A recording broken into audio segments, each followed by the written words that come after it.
ба номи худованди бахшандаи меҳрубон, салому дуруд ба ҳамаи онҳое ки ин наворро мебинанд. Дар ин навор мехостам ба самъи шумо як мавзӯъро бирасонам. Албатта ин назари ман аст ва дигарҳо метавонанд назари дигар дошта бошанд ва онҳое ки назари мутафовит доранд метавонанд зери ин навор андешаҳояшонро бидуни таҳқир ва бидуни эҳсос бинависанд.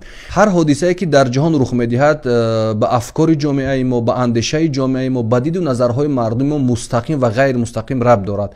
аз ин хотир мо бояд аз ин гуна ҳодисаҳо шарҳи худро дошта бошем, тафсири худро дошта бошем ва аз нигоҳи худӣ ба ин мавзӯъҳо нигоҳ кунем ки ин мавзӯъҳо чӣ паёме доранд, чӣ дарсе доранд, чӣ сабақҳое доранд.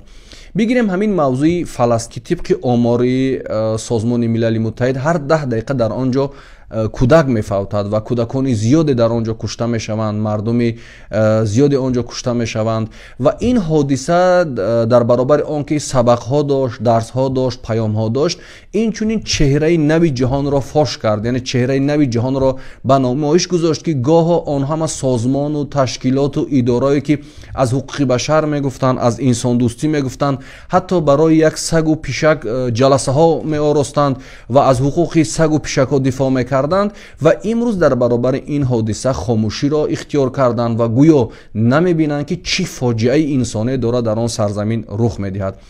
нишон дод ки агар инсонҳо, агар миллатҳо, агар кишварҳо мардумашон бихоҳанд бо мардум кор кунанд ва устувор бошанд, дар баробари ҳар ҳодисае метавонанд қад алам кунанд ва метавонанд бо зарфиятҳои каме дар баробари қудратҳои ҷаҳонӣ биистанд, аз худашон, аз сарзаминашон, аз кишварашон дифоъ кунанд. гурӯҳ биёянд шуморо дар хонаи худатон муҳосира кунанд, сарзаминҳои шуморо бигиранд ва шуморо дар як кунҷи ин манзилатон қарор бидиҳанд ва бигӯянд ки шумо он тавре ки мо мехоҳем зиндагӣ кунед, шумо он тавре ки мо мегӯем зиндагӣ кунед.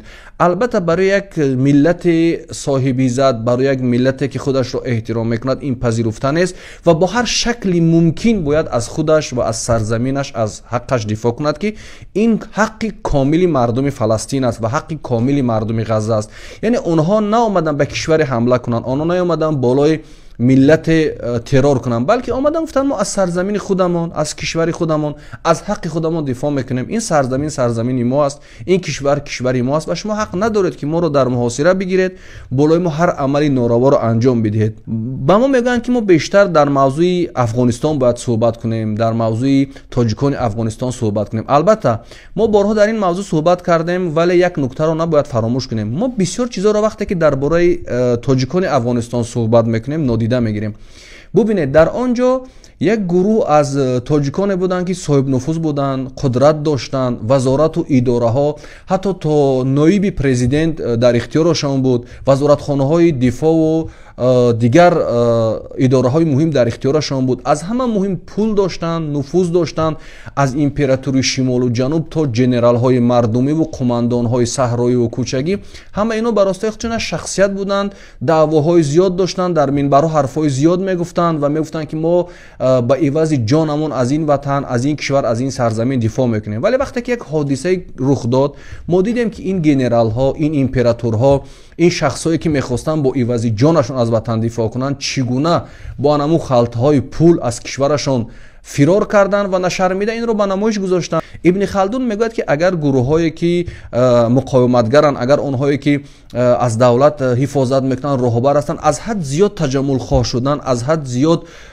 ғарқи дунё шудан, онҳо наметавонанд ватанашонро, сарзаминашонро дар ҳолатҳои зарурӣ дифоъ кунанд, зеро таҷаммулхоҳӣ аз ҳад зиёд инсона заиф мекунад, андешиша заиф мекунад ва нисбати миллату кишвараш метавонад бетафовут бошад.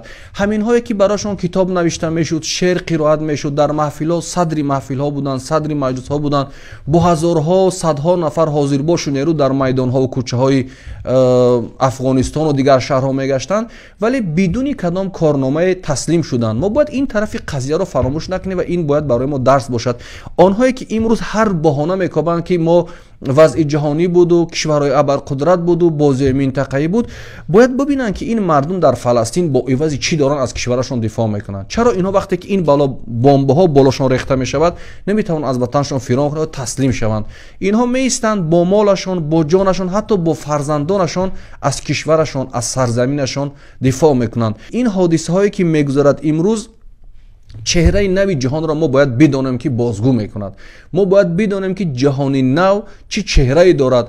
ما میبینیم که نه یک سازمان، نه یک تشکیلات، نه یک اداره که از حقوق کودکان میگفتند، از برابری زن و مرد میگفتند، نمیدونم از دموکراسی میگفتند و امروز در این قضیه ها چنان خاموشند، چنان مهری خاموشی بر لب زدند که گویا در جهان هیچ حادثه رخ نمیدهد. این برای ما، برای کشور ما، برای ملت ما، برای مردم ما باید درس باشد که میتوانند یک ملت را در یک حالت تنها بگذارند و ملت های میتوانند از این حادثه ها، از این واقعه سربلندانه بیرون بیان که آنها روی پای خود ایستادن را یاد بگیرند. امروز باید تکیه به خودی کرد، به خود ما تکیه کنیم. نمیشود امروز بالای سازمان، بالای تشکیلات، بالای کشور اعتماد کرد. منظور از این سخنها این است که استادان ما، دانشمندان ما، سیاستشناسان ما، اهل آنهایی که میفهمند بیایند در این موضوع بشینیم، با هم گفتگو کنیم، صحبت کنیم و بفهمونیم که دقیقاً در جهان چه حادثه رخ میدهد. بسیاری از ما میگیم که ما با شعر فردوسی و با گفته های مولانا و سعدی و حافظ چیکار داریم در جهانی که امروز اینقدر پرتلاطم است، عصر تکنیک است و عصر تکنولوژی است. درست است که عصر تکنولوژی است، عصر پیشرفت است و هر کسی که به این تکنولوژی معاصر دسترسی دارد قدرتمندتر است. ولی فراموش نکنید که فردوسی میگفت پراکنده لشکر نآید به کار، 200 مرد جنگی به از 100,000. آیا امروز همین گفته فردوسی در فلسطین تحقق نمی‌یابد که 200 مرد جنگی بالای هزارها طرف دیگر مقابلت میکند؟ یا نادرشاه افشار میگفت که عقاب شکاری نترسد زیبوم، 2 مرد خراسان 200 مرد روم. آیا این پیام گذشتگان ما نیست؟ یا مولانا میگفت که مشورت در دین عیسی غار و کوه، مشورت در دین ما جنگ و شکوه. ما اگر همیشه با خودمون مشغول شویم، همیشه با تعریف و توصیف خودمون مشغول شویم، همیشه بگویم که ما نافی جهانیم، همیشه ما بگویم که ما بهترین و ما خوبترین هستیم، همیشه اگر به گذشته خود افتخار کنیم و از جهان امروز غفلت بورزیم، این میتواند پیامدهای خوبی نداشته باشد.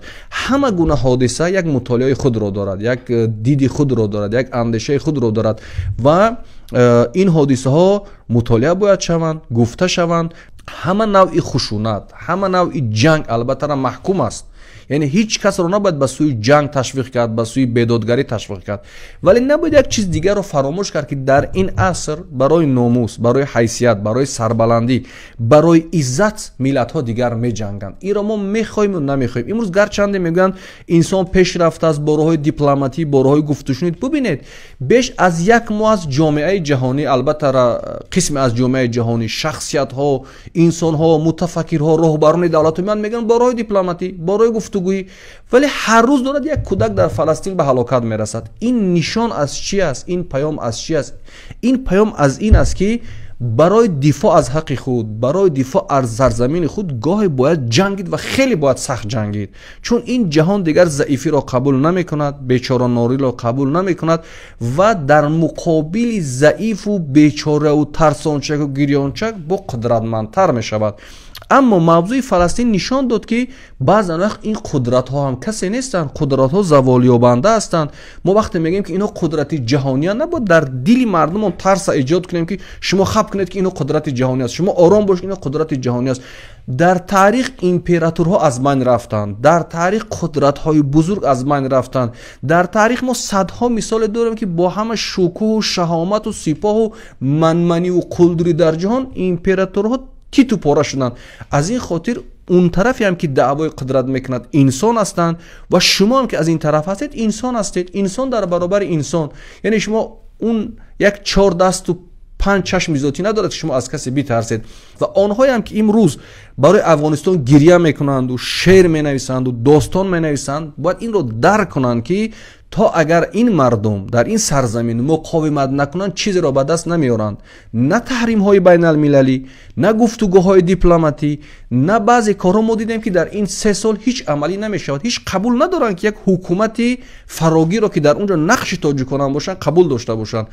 امروز جهان با زبان زور گپ میزند. ما میخوایم نمیخوایم این پسی پرده خوب در رو شاید ما گاه دیگر چیزی رو ببینیم، ولی پسی پرده این است که زور رو اعتراف میکنن، با زور صحبت میکنن و تنها کسانی که امروز از حق خودشون دفاع میکنن که اونها قدرتمندن، حرف خود رو دارن و مستحکم روی پای خود میایستند. بار دیگر تاکید میکنم که آموختن این موضوع، مخصوصا موضوع فلسطین در این شب روز و این نزاع با اسرائیل بسیار چیزا را برای ما روشن میکند. ما میبینیم که جهان در چه سمت قرار دارد، چهره واقعی جهان را اینها واقعا کشیدند.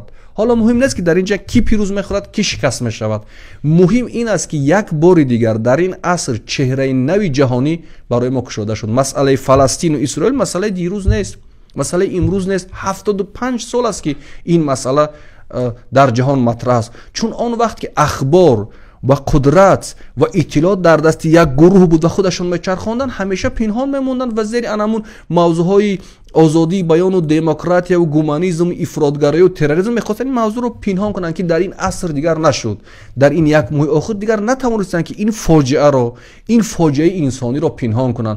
واقعا مردم فلسطین، مردم غزه توانست که با انمون جان فدایی هاش، با انمون تلاش هاش چهره نوی جهانی را برای من و شما نشان بدهد که ما در چه عصر زندگی میکنیم، ما در چه زمان زندگی میکنیم. از این خاطر ما باید آگاه باشیم، بیدار باشیم، هوشیار باشیم و از این جنگا نگویم که اینا با ما دخل ندارد، این نیزوها با ما دخل ندارد، اینها کار خودشونن. اینها با ما دخل دارن. ما باید بفهمیم که در جهان امروز چی میگذرد. مردم باید آگاه باشن، مردم باید بدونن تا غافلگیر نشوند.